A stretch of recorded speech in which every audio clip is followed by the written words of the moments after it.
Tov Bezrat Hashem. Shiur Hanouka. On est le dernier shiur avant le début de Hanouka dimanche soir, donc comme Sheni. Alors, quelques halachot, quelques rappels. Alors, ce soir, la pluie est torrentielle. Enfin, aujourd'hui, elle était torrentielle. Il y a une histoire qui parle de ça. Il y a un rabbin qui s'appelle le Rav Yosef Paolo. Il était à Tel Aviv. Il est décédé aujourd'hui. Et ce rabbin-là, il donnait un shiur à Tel Aviv, dans une synagogue. Il y avait quelques élèves, pas énormes, enfin shiur qui donnaient kavua comme ça. Et un soir, comme aujourd'hui, il y avait une pluie torrentielle, alors torrentielle. Il arrive à la Beth Knesset tant bien que mal, et il ouvre, il voit personne. Il voit personne, il attend, bon, il comprend que c'est à cause de la tempête, etc. Il attend un moment, il voit qu'il n'y a personne, qu'est-ce qu'il fait? Il prend son parapluie, et il sort dehors, mais pas pour rentrer chez lui. Il va d'immeuble en immeuble, il dit je vais rentrer dans un immeuble, et je vais taper à la porte, faire du porte-à-porte pour essayer de trouver un élève. Alors il tape à la porte, il y en a qui ne lui répondent pas. À un moment donné, il y a quelqu'un qui lui répond. Un homme, il ouvre la porte. Et il avait l'air très très bizarre, ce type-là. Il lui dit, voilà, bonsoir, je viens te proposer, si tu veux, on fait un shiur, maintenant on étudie la Torah.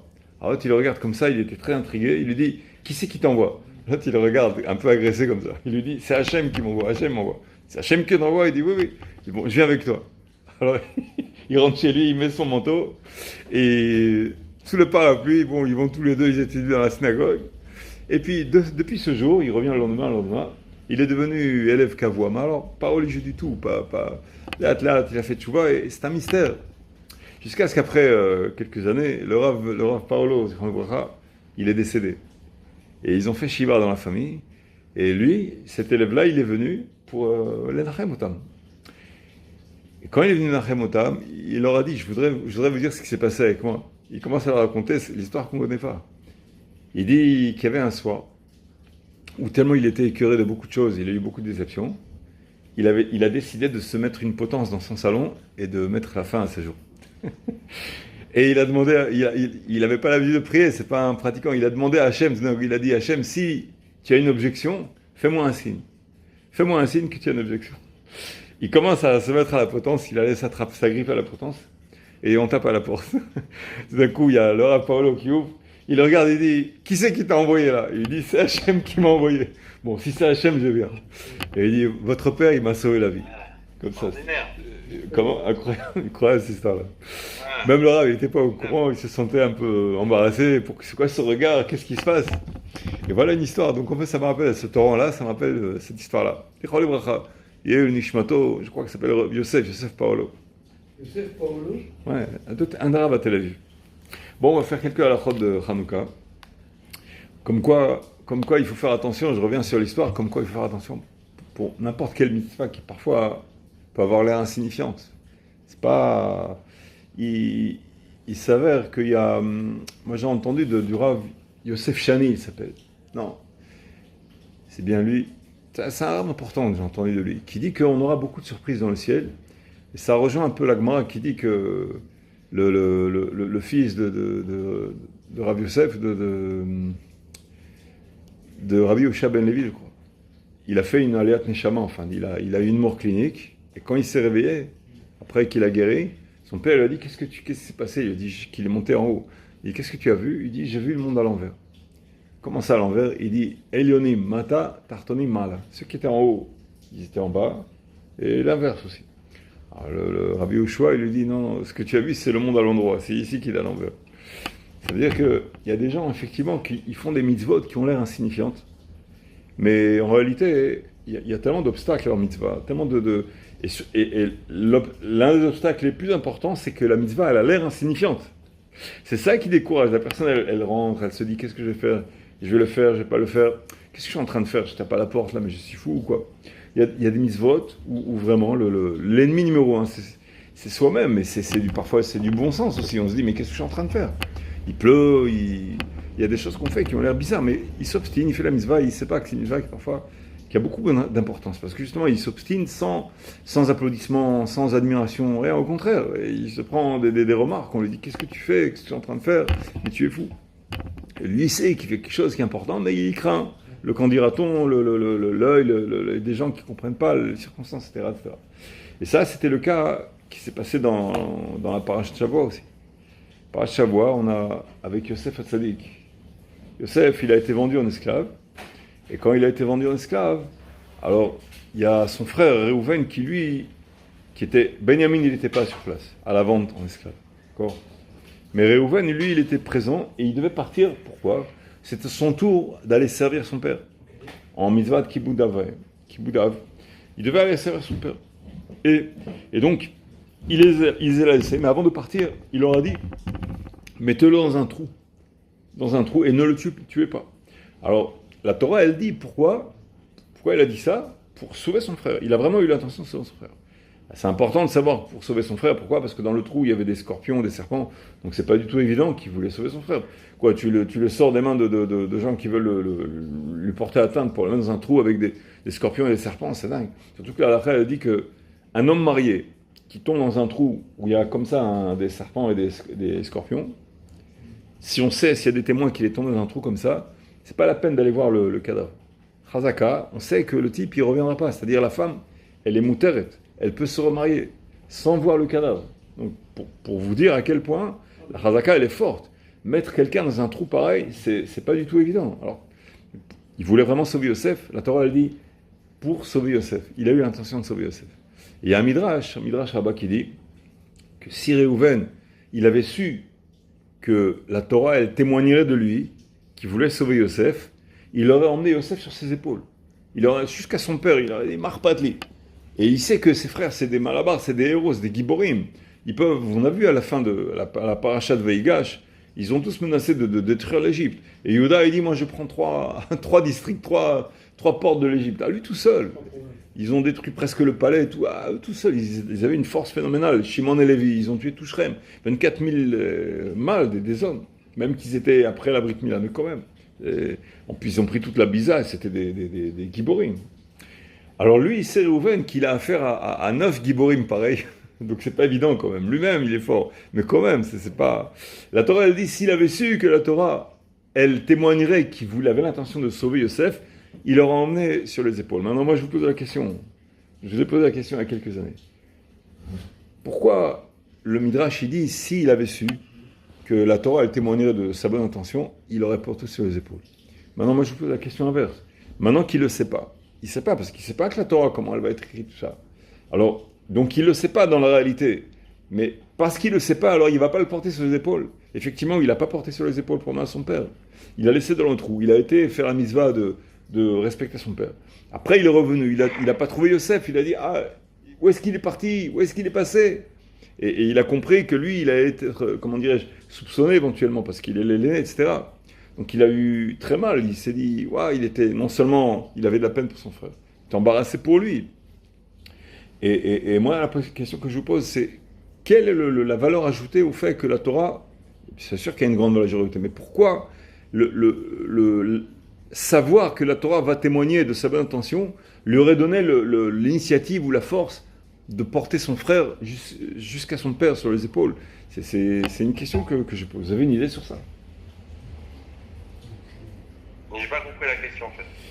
La Torah, elle dit que si Réhouven, il avait su que la Torah, elle écrirait sur lui, les ma'an ansiloto me'achav, pourquoi il l'a mis dans le trou ? Il a conseillé de le mettre dans le trou pour sauver son frère.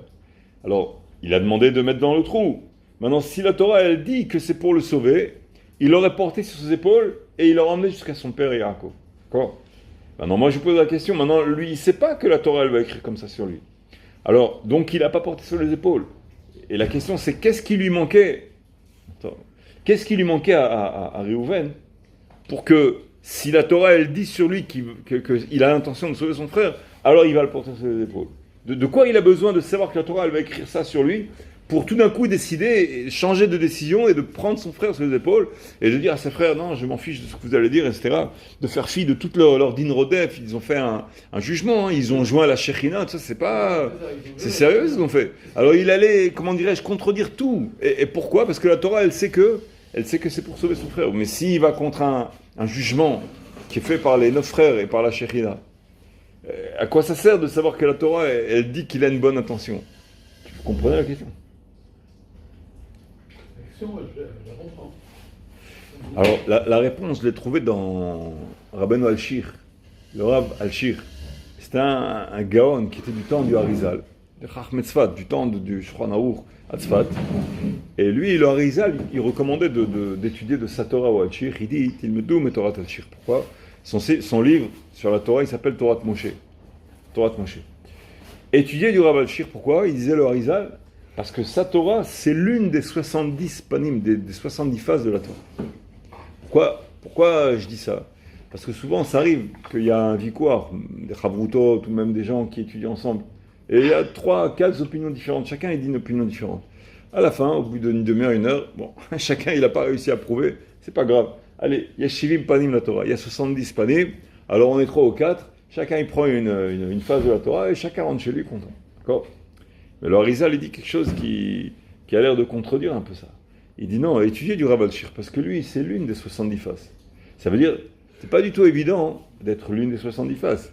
Étudier de lui, parce que lui, c'est l'une des 70 faces. Ça veut pas dire que si 3 ou 4 élèves talmidim, ils sont pas d'accord sur une opinion, que chacun, il a évidemment l'une des faces. Pas mapitom.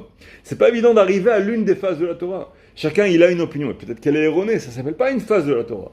Une phase de la Torah, ça veut dire une interprétation où il y aurait un safek et l'un il penche d'un côté, l'autre il penche de l'autre, mais le safek il pourrait pencher de l'un de l'autre. Sauf que le pesage il te dit d'aller d'un côté ou de l'autre. Mais la personne qui fait une erreur parce qu'elle ignore un posek, elle ignore un mfarshim ou un commentateur, ça s'appelle pas une phase de la Torah parce qu'il n'est pas au courant de données. Il y a des données qu'il connaît pas, donc ça s'appelle pas encore une phase de la Torah, d'accord? Alors, le Rav Hachir il dit comme ça, il dit pourquoi Réhouven il lui manquait quelque chose pour pouvoir avoir l'initiative ou la force de porter Yosef jusqu'à son père, parce que il dit comme ça. Étant donné que Réhouven, lui, il était l'aîné, mais il a été déchu de son aînesse, de la Keuna et de la royauté. Pourquoi? Parce qu'il a touché à la couche de Bila. Pas Chas Shalom, il a touché Chas Shalom autre chose. Que la couche, il a juste bougé le lit par jalousie pour sa mère. Quand Rachel est partie, à ce moment-là, Yaakov Avinu, il s'est dirigé vers la couche de la servante de Rachel. Alors lui, Réhouven, il a eu mal pour sa mère. Il dit comment? Si Rachel est partie, alors la servante de Rachel, elle est plus importante que la mère qui n'est pas une servante. Donc il a eu pitié, il a eu une jalousie pour sa mère, et il a bougé la couche de son père pour le faire diriger vers sa mère. Donc il s'est mêlé en fait de quelque chose d'intime chez son père. C'est pas seulement intime, c'est que lui il voyait la Shekhinah, il voyait les âmes qui descendaient, il savait chez quel Chadma Imaot il devait se diriger. Et Réhouven, lui, il s'est mêlé de ça. Et de ce fait, il a perdu la royauté, l'aînesse et la Keuna. C'est grave. Et après, quand il y a eu le rêve de Yosef au Tzadik, alors qu'est-ce qu'il dit Yosef? Il dit, c'est ça qui a rendu jaloux les frères. Il dit, j'ai vu le soleil, la lune et les 11 étoiles qui se prosternent devant moi. Mais Réhouven, il savait qu'il était déchu de beaucoup de choses. Il ne savait pas jusqu'à quelle limite il était déchu. Et quand il a vu le rêve, et que les frères ils se sont mis en colère pour ce rêve, quoi? On va aller se prosterner devant toi, ma pitom, etc. Mais lui, il a fait attention à quelque chose de très positif en ce qui concerne Réhouven. Il s'est dit, mais moi, je fais partie des 11 étoiles. Bon, il a été déchu des 3 choses, on a dit d'accord. Mais quand même, il n'a pas été déchu de la maison de Beth Yaakov. Donc je fais partie des 11 étoiles. Ça veut dire, grâce à Yosef, du rêve Yosef, je sais, il m'a annoncé la bonne nouvelle que j'appartiens au même titre que l'une des tribus. Donc il a été reconnaissant envers Yosef qui lui a annoncé une bonne nouvelle, entre guillemets. Chose qu'il n'était pas au courant. D'accord? Donc il avait un œil positif. Mais il connaissait ses frères.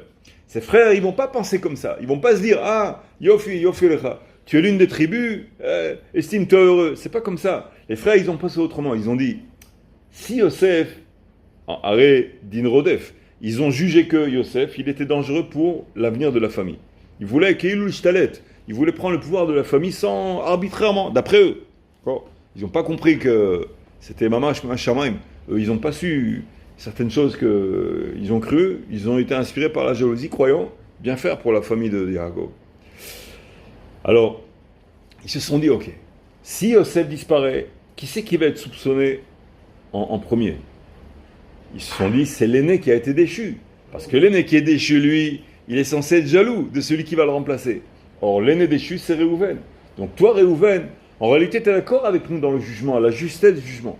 mais tu sais que personnellement, tu vas être toi embarrassé plus que nous, vu que tu es l'aîné déchu. Tu vas être toi soupçonné personnellement par Yaakov. Donc, pourquoi tu es contre le fait qu'on vende Yosef? Pas parce que tu es contre le jugement il est bien, d'après eux. Mais toi, tu penses que si, malgré que le jugement il est bien, tu sais que Yaakov il va te soupçonner à toi, donc tu es contre ce qu'on va faire. En fait, tu cherches à te sauver à toi-même, et non pas les Shem Shamaim, pour sauver Yosef, parce que Yosef c'est pas un bon jugement. Et bien même Cédine Ronef, tu es d'accord avec nous? Ça c'était dans leur shikulda, dans leur pensée à eux. Réhouven, il savait ce qu'il pensait.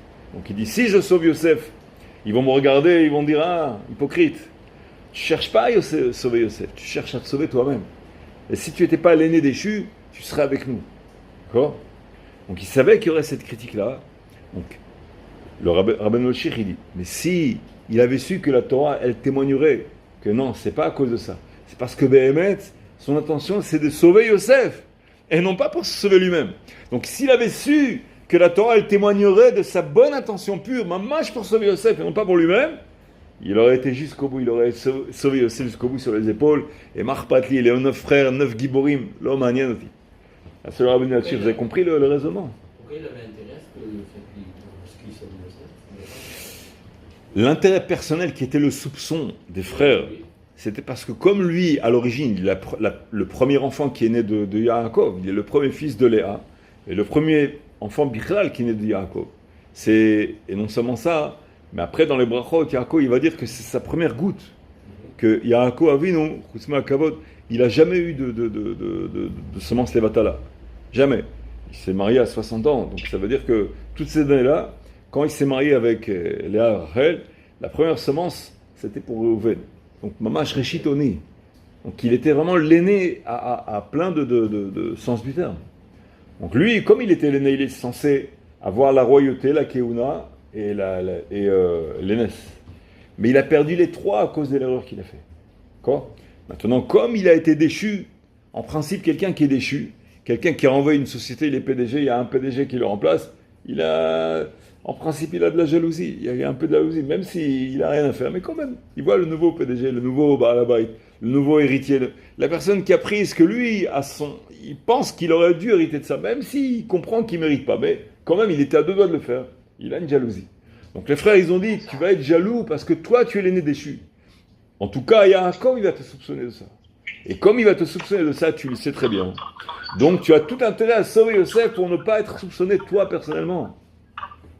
Et c'est pour ça que tu veux sauver Yosef. Comme ça, ils disent les frères de Yaakov, les fils de Yaakov, les frères de Reuven. D'accord? C'est clair? Il va être jaloux, Non, il ne va pas être jaloux en fait, mais il est soupçonnable. mais pour de quoi? Et Léaou, il pose la question il ne comprend pas de quoi il va être jaloux. Les frères, ils disent, Yaakov, il va penser de toi, notre père, il va penser de toi que c'est toi le jaloux. Et donc, il va te soupçonner à toi que c'est toi qui as vendu Yosef. C'est toi qui as tué Yosef. D'accord? Et comme tu le sais, par psychologie, par prévision, tu sais que la statistique dit que c'est toi qui vas te soupçonner en premier. Donc, tu veux sauver Yosef. Pas pour Yosef. Yosef, c'est juste un élément secondaire pour toi. Parce qu'il est jaloux, il est soupçonné de vouloir tuer. Il va être soupçonné de jalousie. Pas qu'il va être jaloux, Beforal, il va être soupçonné de jalousie. Donc ils disent, Yaakov, il va te soupçonner à toi en premier, donc c'est pour ça que tu tiens à sauver Yosef. Mais si la Torah, lui, il sait que la Torah, elle va le soupçonner, elle va, le blanchir, dire non, c'est pas pour lui-même, c'est pas égoïstement qu'il sauve Yosef, mais c'est pour sauver Yosef Mamash, Leshem Shamaim. Parce qu'il a l'intention de sauver Yosef, pas soi-même, pas son kavod à lui, pas son soupçon à lui. Quoique la Torah elle dit, Veitem Nekim Hashem Israël. C'est bien de laver les soupçons, d'empêcher les soupçons sur soi. Mais là, il y a un jugement qui se fait entre les 9 frères, et en plus, ils font joindre la Shekhinah à eux, et c'est pas stam, ils disent qu'il y a un danger sur la famille. Et lui, il est contre ça. Quoi, tu es contre le jugement? Mais qu'il ait été déchu. Vous comprenez, David, tu comprends? Arabe, tous. Qu'il ait été déchu et qu'il est jaloux, d'accord. Mais quel intérêt il a à tuer Yosef? Non, il n'a pas intérêt à tuer Yosef, il a intérêt à sauver Yosef. Oui. Non, mais pourquoi il serait soupçonné? Pourquoi il a intérêt à tuer Yosef? Non. Par jalousie. Non, mais pourquoi il aurait été soupçonné de tuer Yosef? Parce que comme il est l'aîné déchu, oui, ça j'ai compris. le roi déchu, Oui. et que en fait on voit que Yaakov Avinu lui a donné un habit très particulier.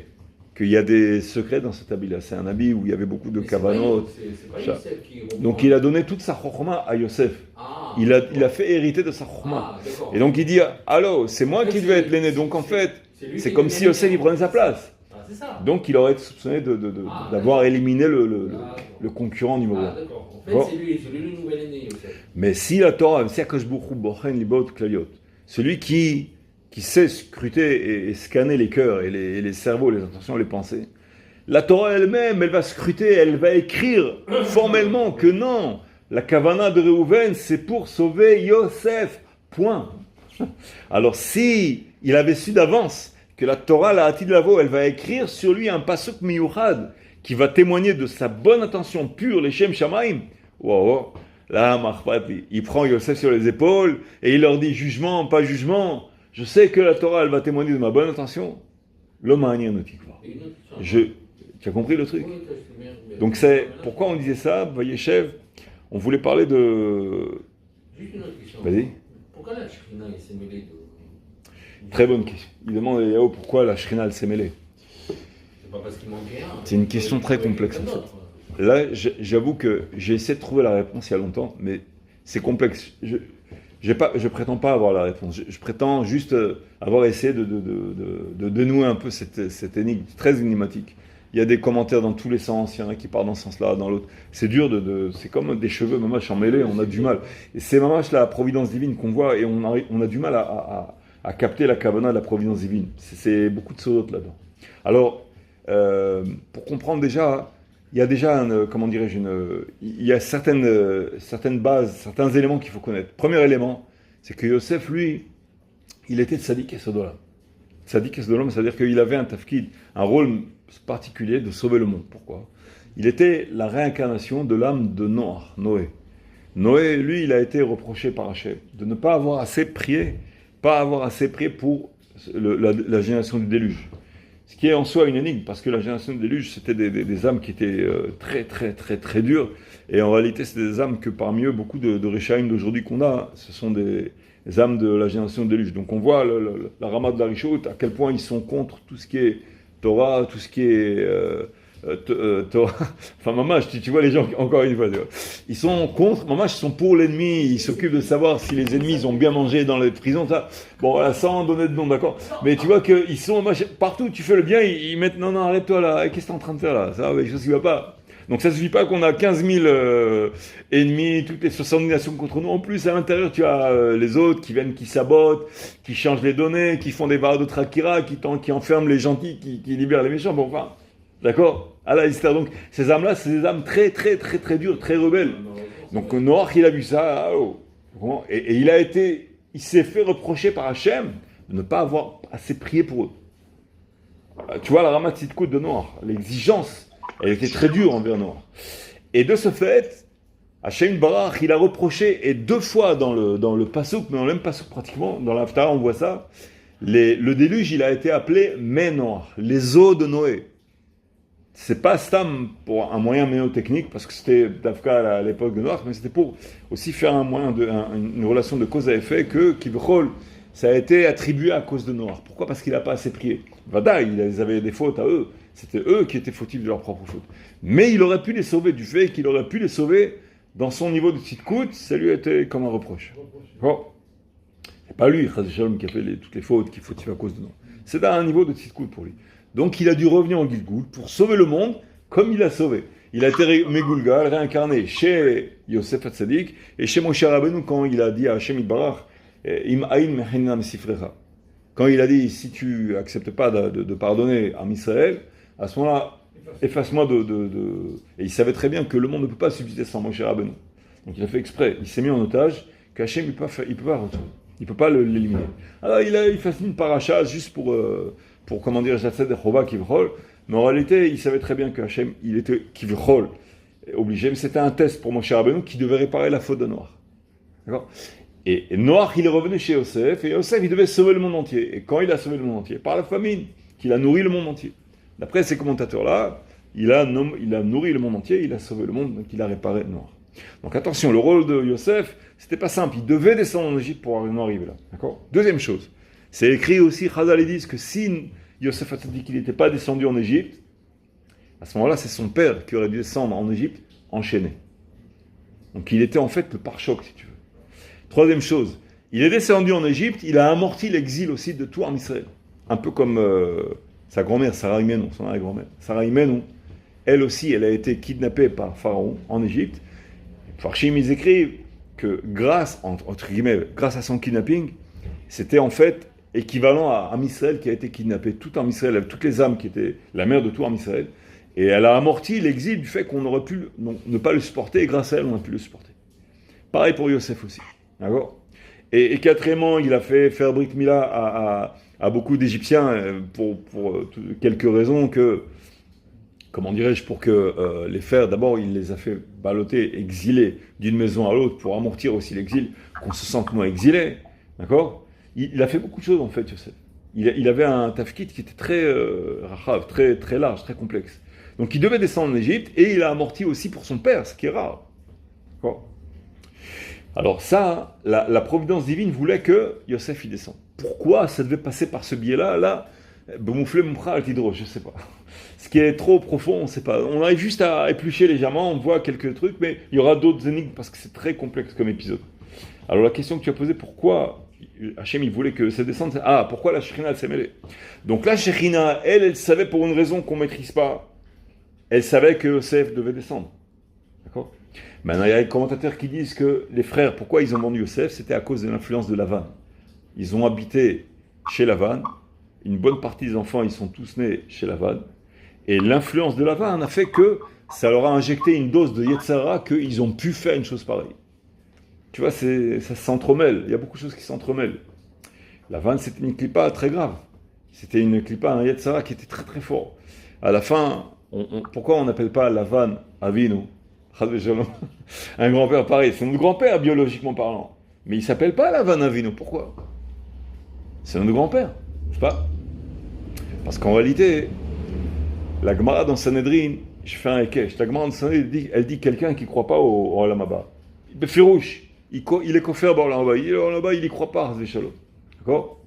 Est-ce qu'il méritera le Olam Haba ? Il a fait des mitzvot. Au moment où il va hériter le Olam Haba, on dit attention toi.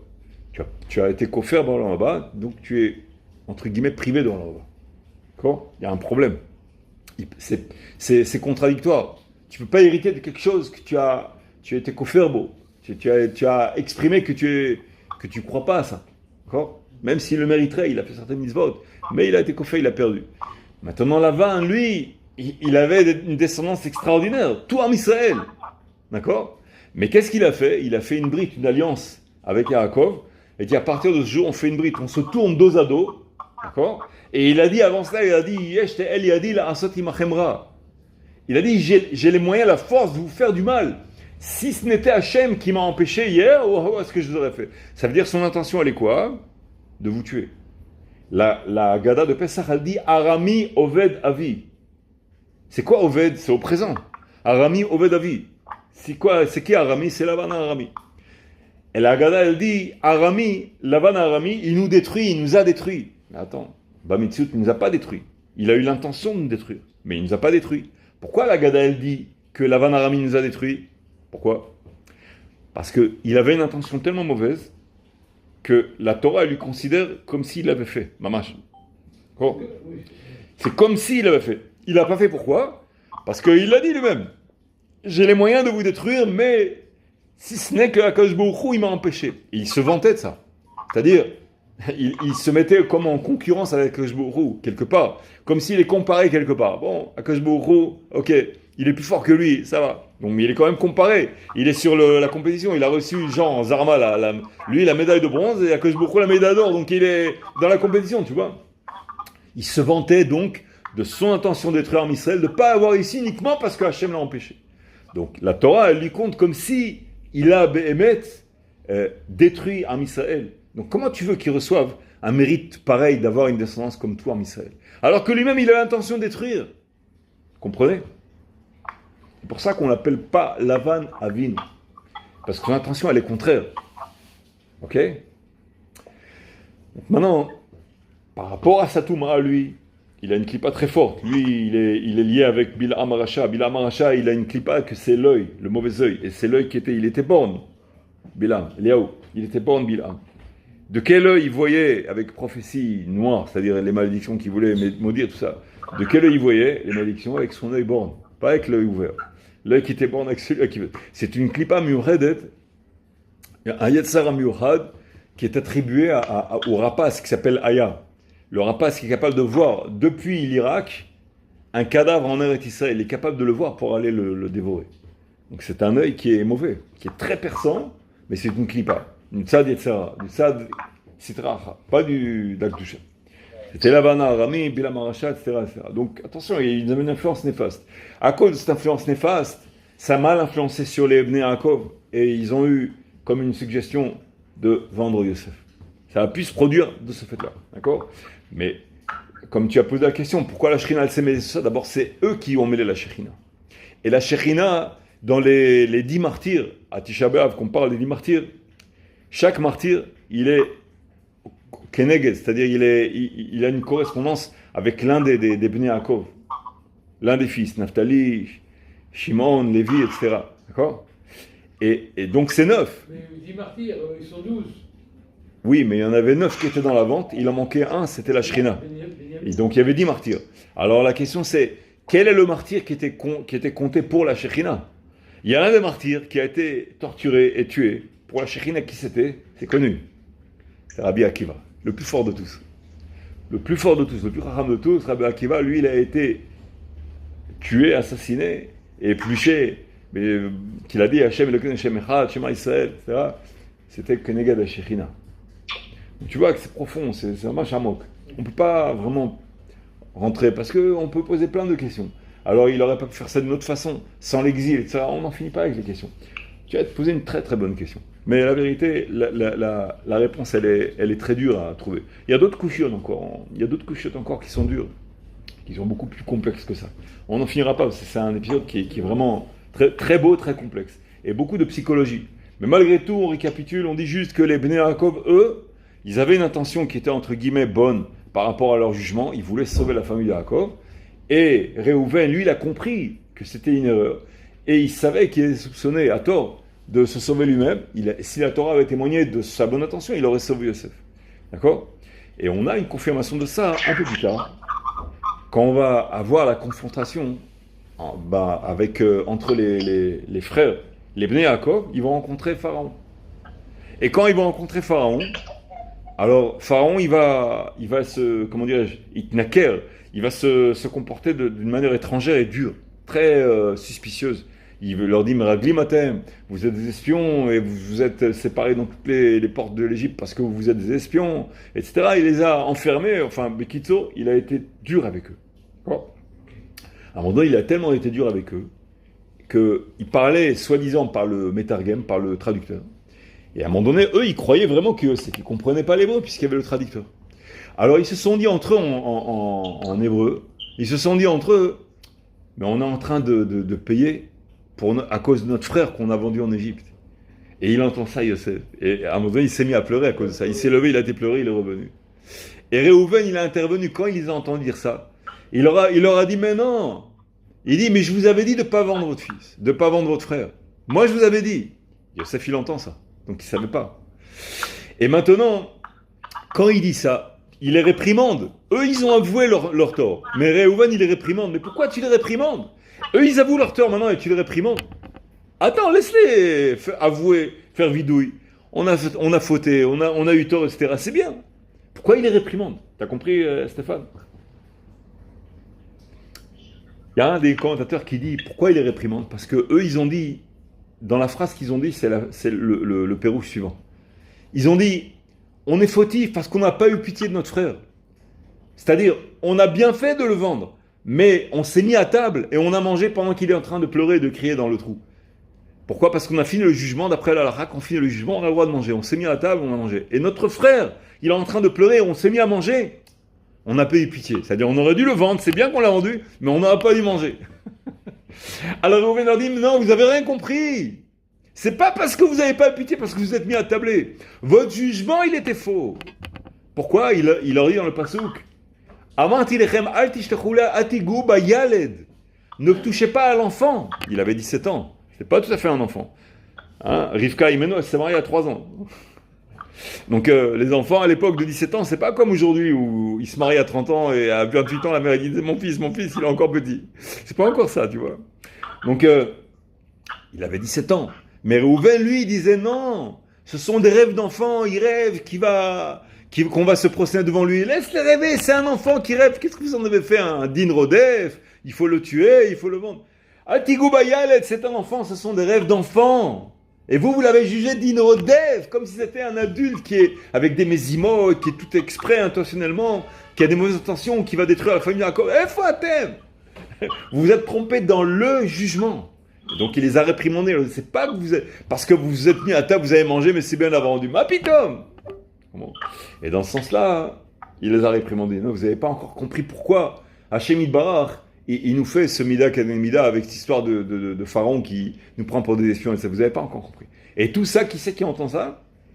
Yosef, il entend ce dialogue entre eux, cette discussion entre eux, dispute presque. D'accord? Donc tu vois, c'est très complet. Il y a des commentateurs qui disent que non. Béhémet, ils ont mis de vadou, ils ont regretté. Les commentateurs qui disent non, ils n'ont pas regretté. Ils ont juste regretté leur attitude qui était sèche, comme si c'était un étranger. D'accord? Ok, donc ça, c'est pour Parashavua. Elle est riche, pleine de leçons de psychologie, pleine de complexité, des pensées des gens qui reviennent. Et après, Yehuda, il a payé pour ça. Il s'est marié avec une Kenaanite, qu'ils avaient le droit de se marier avec une Kenaanite. Et tous ses enfants, ils sont morts. À part Sheila et tout ça. Cette histoire-là, il a été déchu. Et avant ça, c'est écrit Ourad Me'echav. Quand il a vendu Yosef, tout de suite après, il y a un chapitre qui dit qu'il leurs frères, les frères de Yehuda, ils l'ont accusé. Il a dit, si tu nous avais dit de ne pas le vendre, on ne l'aurait pas vendu. Tu étais l'autoritaire, tu étais le chef des tribus. Si tu nous avais dit de ne pas le toucher, on ne l'aurait pas touché. Donc c'est à cause de toi. Et donc, ils l'ont un petit peu mis de côté. Et c'est là qu'il s'est marié, et il a perdu deux de ses 3 enfants, etc. Et après, il a été avec Tamar, et il a été lui-même, il a avoué que c'était lui qui a été avec elle. Donc il a eu des épreuves difficiles. Il a aussi été un Baal Tshuva qui était le Pachout. D'accord? Bon, on revient à Hanouka B'Zot Hashem. Maintenant, il y a une question intéressante. Guerre inconvertible. Guerre Tzedek. Gam Guerre Tzedek. Chez Idlik Ner Hanouka. C'est quoi Ger Tzedek? Ger Tzedek, c'est quelqu'un qui s'est converti, mais sincèrement. Sincèrement. C'est-à-dire, il y a des guérim qui ne sont pas Tzedek. Les guérim qui ne sont pas Tzedek, Pour une femme, pour la religion. Voilà. Par exemple, l'exemple type de comme tu as dit, le guerre qui n'est pas Tzedek, c'est pour une femme, pour le mari. Okay. C'est une étrangère, elle se convertit. Pourquoi? Parce que, voilà, ça arrive dans des pays parfois un peu sous-développés comme l'Amérique du Sud. Il y a beaucoup de pays là-bas où ils n'acceptent plus de convertir. Parce que c'est presque automatique. Ils vont chercher un go, une goya, et ils veulent la convertir. Et elle, lui ou elle a tout intérêt à se convertir parce que c'est un statut socio-économique beaucoup plus élevé. Donc, l'une des raisons, donc, ils ont interdit. Donc, celui qui veut vraiment se convertir, il faut qu'il prenne l'avion, qui est en Israël, il faut qu'il prouve vraiment que... Donc, il y a beaucoup de guerres qui ne sont pas de Tzedek. Ou les Égyptiens, ceux qui sont montés avec... Moshe Rabbeinu, il voulait apprendre il croyait que c'était la sorcellerie ce que Kadosh Baruch Hu faisait. Comment? Les Rêve Rav, c'est ça. Ce sont le Zohar, dans Parashat Bereshit, qu'a fait la page 25 là-bas, il ramène qu'il y a un passage miouchat sur ça, qui parle du Rêve Rav, il ramène que les Égyptiens, quand on est Ve'erev Allah Menaharetz, Allah c'est au singulier. Pourquoi c'est écrit au singulier Allah Menaharetz? Rabbi Shimon ben Yochai, il dit c'est que d'une seule nation qui se sont convertis, que des Égyptiens. C'est pas, il y avait des prisonniers d'autres pays aussi en Égypte. Mais ce sont que des Égyptiens qui sont montés avec Am Israël, qui se sont convertis, Lo Lechem Shamayim. Pourquoi? Parce qu'ils ont vu le miracle. Et parmi eux, il y avait beaucoup, c'est des sorciers. Ils voulaient apprendre. Ils croyaient que Moshe Rabbeinu, c'était un sorcier. Ils disaient, on veut apprendre sa sorcellerie. On veut être plus costaud en sorcellerie. C'est ça leur intention. Tu appelles ça le Lechem Shamayim. Donc c'est pour ça, chez une barre, il les mettait hors du machané, du camp. Il leur donnait les restes de la manne, et non pas de la manne qu'ils savaient à Shemit Barah. Et tout ça, c'était des guérim, lol, Shem Shamayim. Ger Tzedek, c'est quelqu'un qui met de guerre Shem Shamayim. Lui, vraiment, il y a Yesod Badavar, c'est un Gilgoul, il est Gilgoul du Neshama, soit peut-être c'est un juif qui a quitté le judaïsme à cause de la guerre ou quoi, et qui doit revenir. Il y a d'autres masloulim qui sont cités dans Shara Gilgoulim qui ramènent qu'il y a d'autres possibilités, d'autres potentiels comme Saddam, qui viennent, qui veulent, Mamash, les Shem Shamaï, se convertir. Il y en a aussi. C'est l'une des raisons pour lesquelles on existe jusqu'à aujourd'hui. Il y a des Neshamot qui doivent se convertir et on doit les récupérer. Mais on doit filtrer. On ne doit pas accepter brader comme ça. Il faut filtrer, il ne faut pas les encourager à cela. Il faut que d'eux-mêmes, ils veuillent. D'eux-mêmes, ils ont une initiative et une envie, une forte tchouka, une forte envie. Et là, ça s'appelle Shem Shamaim. Kamouvan, s'il accepte le joug, il accepte tous les tnaïm. Dans Shprana ou Yoredea, il ramène les tnaïm. Si vraiment on lui dit, je suis malecha, tu vois comment on traite comme de la chair à canon, partout on va dans le monde, on nous déteste, tout. Maintenant tu es goy. Tov lecha. Tu veux devenir comme nous, détester, et pour un rien, tout est calomnié, se diaboliser, etc. Malecha, je suis malecha. Alors si, quand tu lui dis ça, il te répond, alvaï, veim kolze, im kule. Avec tout ça, alvaï. Alvaï, kedai, alvaï que je sois raoui, je conviens à ça. Alors si tu vois que vraiment il est enthousiaste dans ce sens-là et qu'il ne cherche pas son intérêt, donc ça veut dire il y a de bonnes chances sur la guerre tzedek. Et avec tout ça, beaucoup de guerriers, à la fin, on l'a dit plusieurs fois, beaucoup de guerriers malheureusement, à la fin de leur vie ou après des années, ils ont la nostalgie de leur ancienne religion. Pas tous, Radu Shalom, mais une bonne partie quand même. Ça arrive parfois. Donc tu vois, malgré le filtrage et tout, bon, c'est pas évident. On n'a pas Ruach HaKodesh. On essaie de voir, de détecter, mais c'est pour ça qu'il ne faut pas convertir en bradant et en encourageant ça. Même si ça a l'air très sympathique, ça a l'air d'ouvrir les portes de la Géoula de ça, mais en réalité, c'est pas du tout évident. Aujourd'hui, l'économie israélienne est très bonne. Il y a beaucoup de gens qui viennent d'autres pays, d'Ukraine, de pays qui sont en danger, etc. Pourquoi veux-tu qu'ils ne se convertissent pas au judaïsme? Ils reçoivent tous les droits de Teudat Olé, Chokashevu, tout ça. Ils ont tout intérêt à se convertir. Quoique tu me diras que même beaucoup qui ne sont pas convertis, ils reçoivent quand même Chokashevu, mais dans certains cas, ils doivent quand même se convertir. Alors, dans ces cas-là, on sait que ce n'est pas le Shem Shamaï. Du temps du roi Salomon, Chachamim ne voulait pas accepter de convertir. Parce que l'empire du roi Salomon était tellement prestigieux que 1000 euros c'est guerre. Enfin, en tout cas, pas que tout le monde voulait se convertir, mais en tout cas, ceux qui voulaient se convertir, il y avait de bonnes chances que ce n'était pas le Shem Shamaï. D'accord? Donc, le guerre Tzedek, lui, il est. Shemadik Nechanuka Yechol Evarech Sha'asa Nisim La'avoten. Asher Kidesham Ezvotav et Tzivano. Il ne peut pas dire ça. Il y a toutes sortes de nusachim qui sont dit dans les brachot. Est-ce que le guerre Tzedek il peut s'exprimer ainsi? Lui, il vient de rentrer dans notre peuple. Baruch haba, il n'y a aucun problème. Mais au niveau de l'ascendance généalogique, il n'est pas, comment dirais-je, il n'est pas biologiquement associé à cette généalogie-là. Donc, est-ce qu'il peut dire Sha'asa Nisim La'avotenu, à nos pères? C'est ça la question. Réponse oui. C'est sûr qu'il peut le dire. Il peut le dire. Si converti Tzedek, oui. C'est ça, mais c'est pas évident. Il faut le savoir. En plus, il y a une inde de bracha, c'est bracha levatala.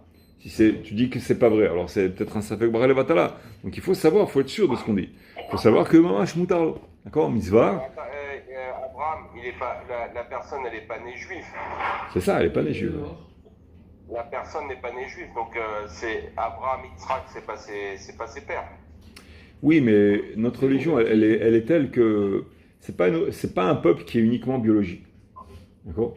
À partir du moment où il reçoit une neshama qui vient de Ham Israël, il est associé au Ham Israël, même au niveau généalogique, entre guillemets. C'est spirituel aussi, c'est pas seulement biologique. Il y a quand même quelque chose que j'arrive pas à comprendre. Oui. Et je suis pas le seul à ne pas avoir la même question. C'est qu'en fait, quand les gens ils se convertissent, malgré tout, ils sont pas. On est d'accord qu'ils sont pas nés juifs. D'accord? Oui. Ils sont pas nés juifs. Ils sont pas nés juifs alors? Donc, il y a marqué dans le Tanya qu'un juif, il a une partie de l'âme de Dieu. Enfin, dans son âme, il y a une partie de Dieu. Ouais. D'accord? Et ça, je vais répéter la question pour ceux qui. Comment? Et ça, c'est?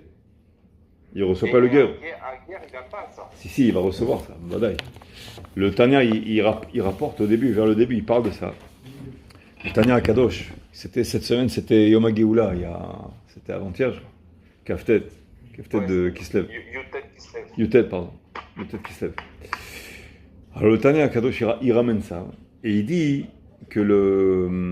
entre autres que l'âme juive, elle est capable de concevoir le bien désintéressé. Vers le début du Tanya, il ramène ça. Et la kouchia qui se pose devant nous, c'est étant donné qu'on dit au goy, on essaie pas de l'écourager, mais de le décourager, mais au moins de voir est-ce qu'il est sincère ou pas. Alors ça a l'air qu'on le décourage, mais on est obligé, parce que sinon on va pas pouvoir savoir. Alors on dit, mais est-ce que c'est rentable? Pourquoi? Est-ce que ça vaut le coup pour toi? Tu vas perdre dans l'affaire. Tu vas être persécuté peut-être, poursuivi, détesté. Qu'est-ce que tu gagnes à cela? Qu'est-ce que tu gagnes? L'intérêt. D'accord? Et le Tanya, il ramène que l'âme du non-juif, elle est vue, son étoffe, elle vient d'un monde qui n'est pas capable de concevoir quelque chose qui est totalement désintéressé.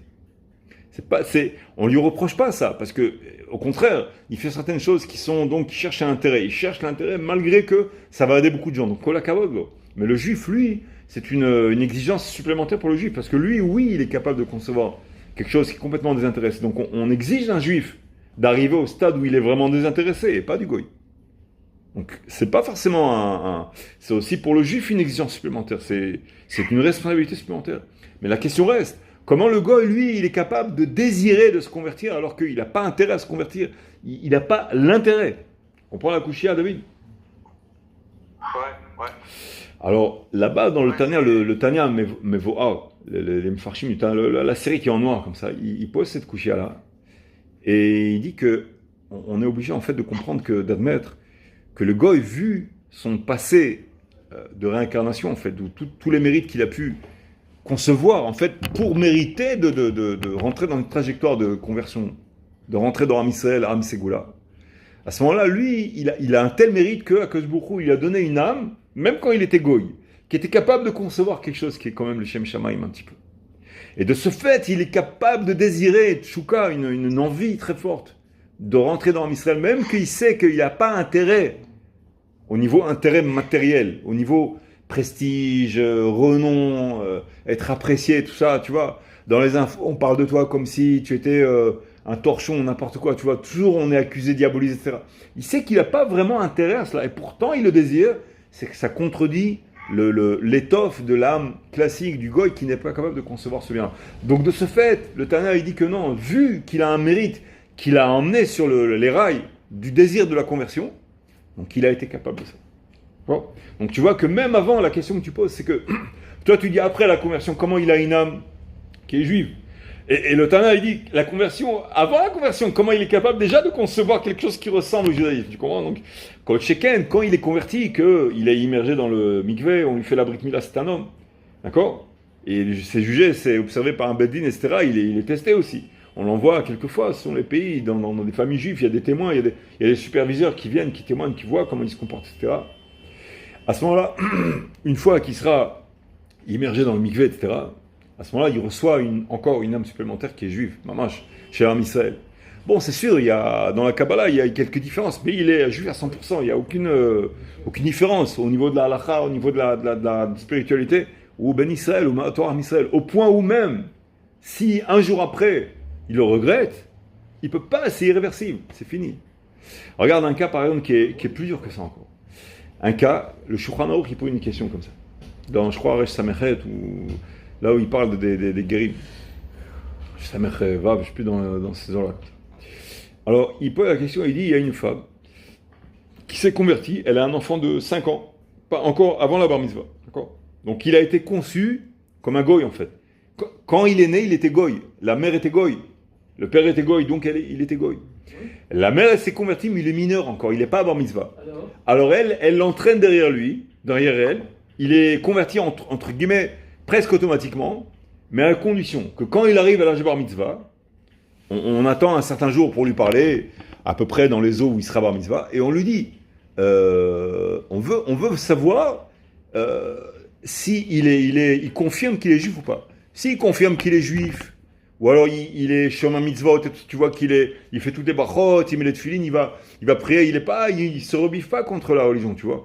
Et à ce moment-là, bon, c'est déjà Gilouidat, ça veut dire qu'il dévoile déjà. Tu lui poses des questions, tu vois, s'il renie pas la religion, il renie pas le judaïsme, alors on le considère comme juif à part entière. La dernière condition, elle a été accomplie. Mais si tu lui poses la question, tu vois, il n'est pas trop dans le coup. Et tu lui poses la question, tu lui dis, mais alors qu'est-ce que t'en penses? Tout ça, comme s'il dit, ah non, mais j'ai pas envie, tu sais, il n'a pas envie d'être juif, ça le pompe, ça le prend la tête, etc. À ce moment-là, il passe le cap. Il n'est pas juif, il devient goy.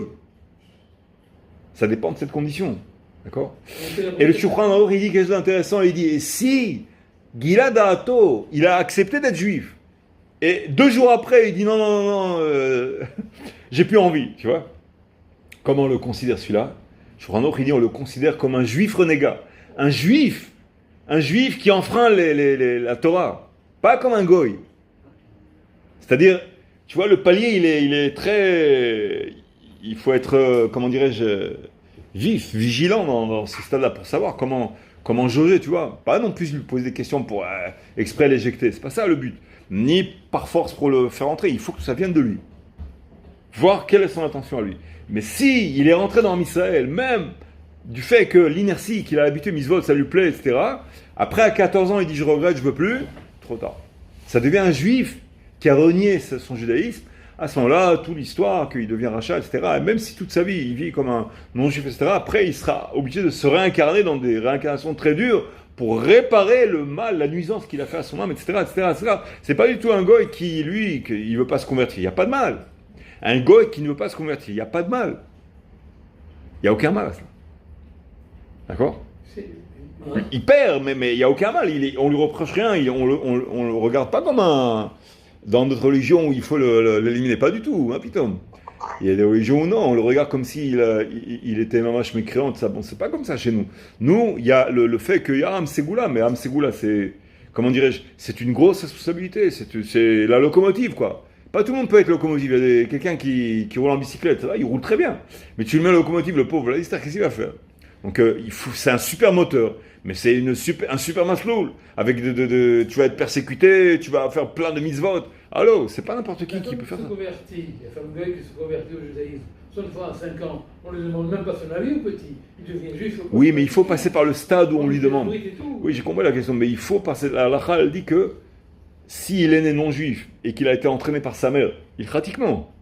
À ce moment-là, quand il passe le cap de bar mitzvah ou bat mitzvah, il faut, avec du tact, poser la question de savoir s'il accepte son statut de juif ou s'il refuse son statut de juif. Encore autre chose. Par sa volonté. Un couple juif qui ne peut pas avoir d'enfant, il en adopte un. Comment ça marche ce cas-là? Ça aussi, c'est moutarde. Pareil. S'il renie après, il peut le renier après. Non, il peut le renier après. Bonne question. Si quelqu'un, je me rappelle comme ça, je vérifie bien sûr, mais je me rappelle que c'est comme ça. Si quelqu'un il adopte un non-juif par toutes sortes de biais, et qu'effectivement il a été adopté, il a grandi comme un juif, à ce moment-là, il pourra renier à un certain stade son judaïsme s'il le veut. S'il ne le renie pas, il est juif à part entière, il a accepté cela. Il a eu Zachar, il a mérité de tomber sur une famille comme ça. Bon, c'est Me'achama, il m'a d'abord rasé. C'est la providence divine qui a fait que ça se passe comme ça, pas par la force. J'insiste toujours sur ça, parce que chez nous, en Israël, c'est pas par la force, ce genre de choses, c'est par le libre arbitre, maman, c'est très très essentiel chez nous.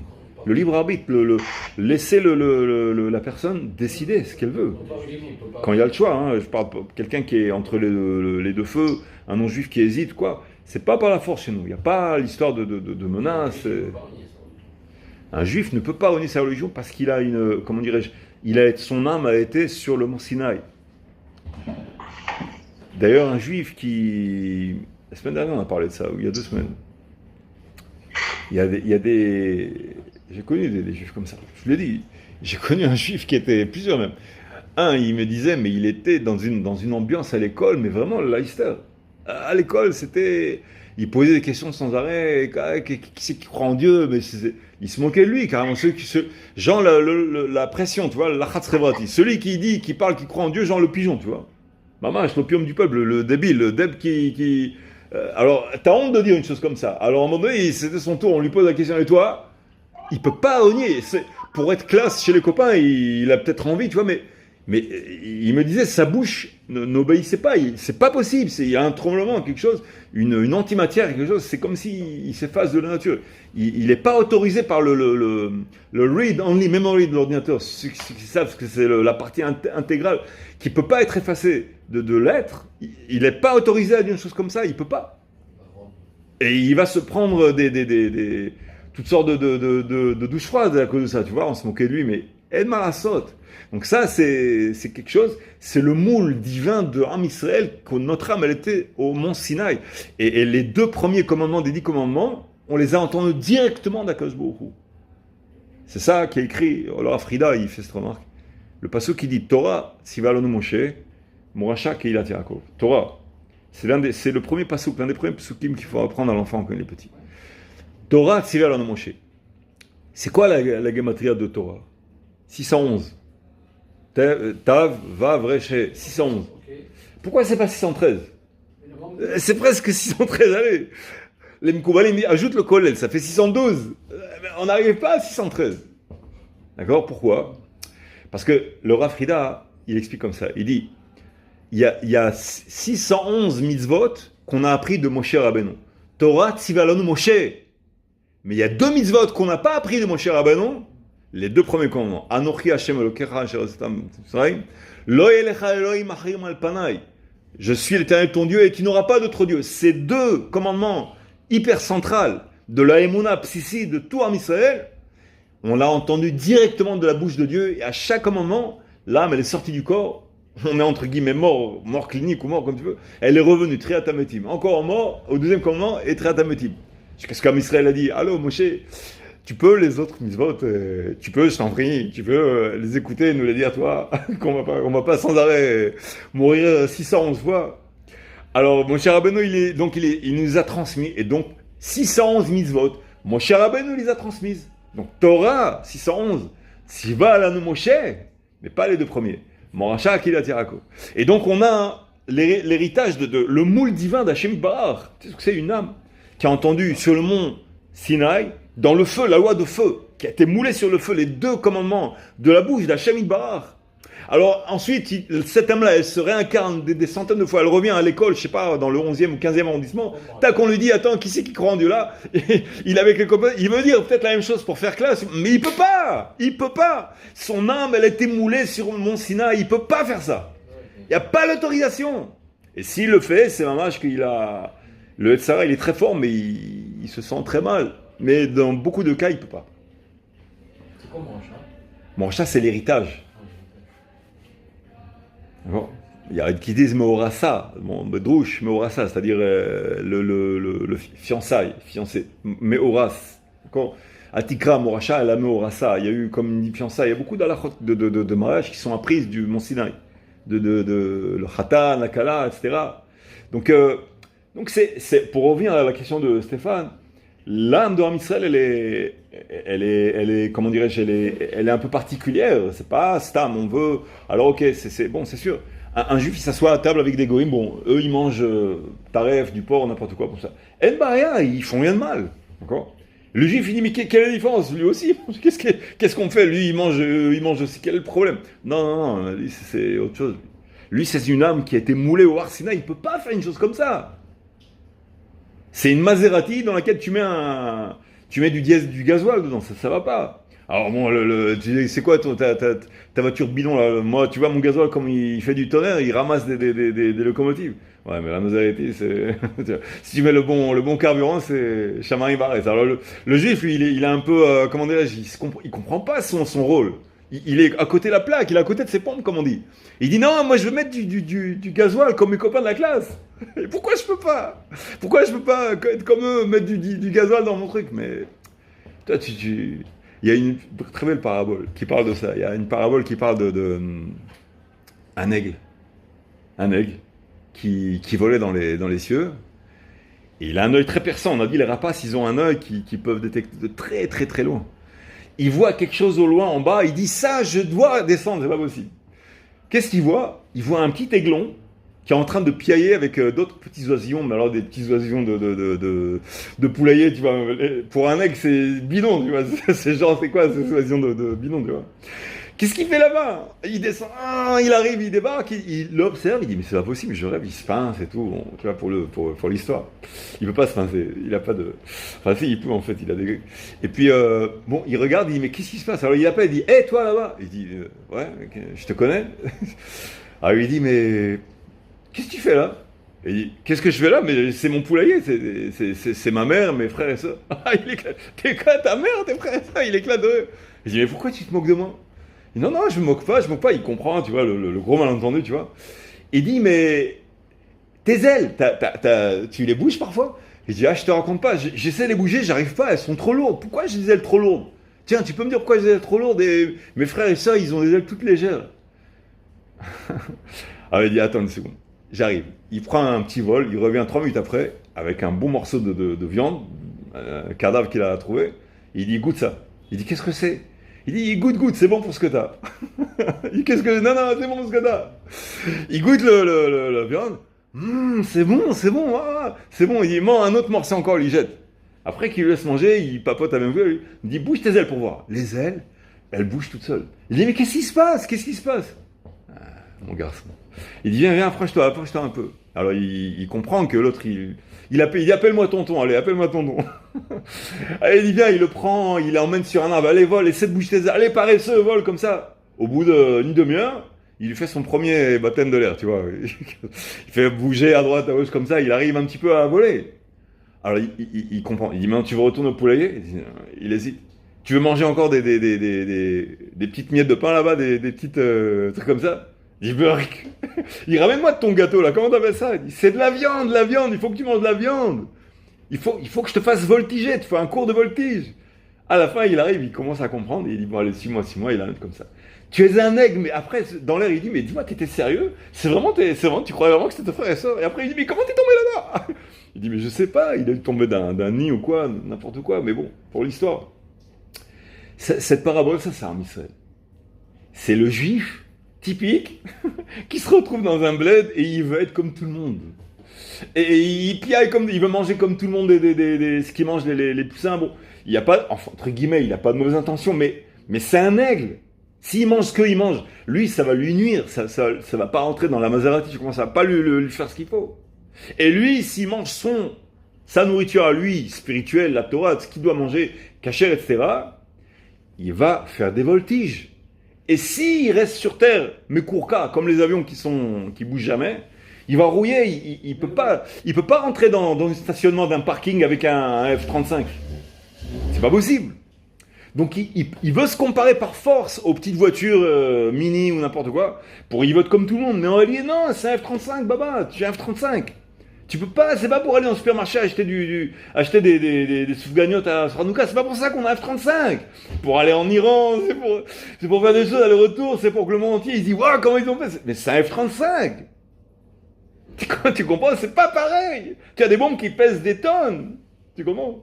La petite mini, je sais pas quoi, Cooper, elle dans le arrière, combien elle peut porter dans les courses du supermarché? Elle peut ramener 300 kilos, 400 kilos, voilà, mais toi, tu as des bombes, chaque bombe, c'est des tonnes, et tu es Ramkan, et tu veux passer une Unicon, et tu fais des choses de folie. Qu'est-ce que tu veux aller au supermarché? Ça, c'est même une bonne parabole pour les juifs qui ont envie d'être, cette envie forte de ressembler, c'est une envie qui est forte. Mais ils n'ont pas envie de ressembler, c'est ça le problème. Il y en a qui ont envie. Moi, j'ai connu une vieille personne, elle est partie, Ils sont bien où ils sont. Écoute cette histoire. J'ai connu une vieille personne, elle était la mascotte, le petit frère de toute la famille. C'était une famille tunisienne. Et lui, il était le petit frère. Il avait un grand frère qui était marié avec une Française. Bon, il avait d'ailleurs un autre frère comme ça, je crois me rappeler. Et un jour, l'un de ses frères, qui était avec une Française, il a pris sur le côté, il dit, dis-moi toi, pourquoi... Il s'est marié avec une juive, lui, cet homme-là. Il dit, pourquoi tu t'es marié avec une juive? Mais comment ça, pourquoi je me suis marié avec une juive? Comme tu dis, parce que j'avais envie de marier avec une juive.